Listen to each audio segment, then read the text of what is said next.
Peletakan batu pertama gedung gereja Sungai Yordan oleh Wakil Bupati Marlatu Leleuri.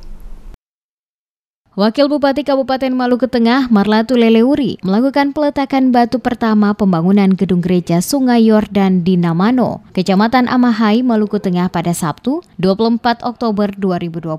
Wakil Bupati Maluku Tengah Marlatu Leleuri atas nama pemerintah daerah Kabupaten Maluku Tengah menyambut baik pelaksanaan pembangunan gedung gereja Yordan. Demikian dikatakan saat menyampaikan sambutannya pada acara tersebut. Pembangunan gedung gereja yang baru ini, kata Leleuri, diharapkan akan memberikan manfaat bagi penyiapan sarana peribadatan yang memadai di lingkungan jemaat, sekaligus untuk meneguhkan dan memantapkan gereja sebagai sarana pembinaan mental spiritual umat. Apresiasi juga disampaikan Leleuri, di mana dalam kegiatan pembangunan gedung gereja Yordan ini dilakukan atas dasar kebersamaan dan gotong royong, dan hal ini menandakan bahwa nilai budaya Masohi masih tetap terpelihara di dalam masyarakat maupun jemaat di bumi Pamahanu Nusa. Dirinya juga mengingatkan kepada semua, terutama para jemaat yang hadir, dalam menyelesaikan proses pembangunan gedung gereja ini dibutuhkan tenaga, waktu dan pikiran serta biaya yang besar. Oleh karena itu perlu mengambil makna terdalam dari sisi iman maupun moral di dalam semangat dan tekad bersama dalam membangun gedung gereja ini.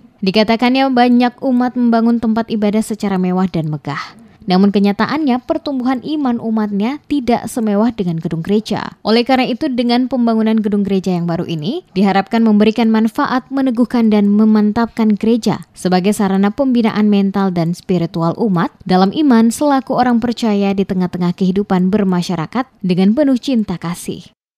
Saya dan Bapak Bupati menyambut baik pembangunan gedung gereja baru ini karena tujuan dan hasilnya akan memberikan manfaat bagi penyiapan sarana peribadatan yang memadai di lingkungan jemaat, sekaligus untuk meneguhkan dan memantapkan gereja sebagai sarana pembinaan mental spiritual umat.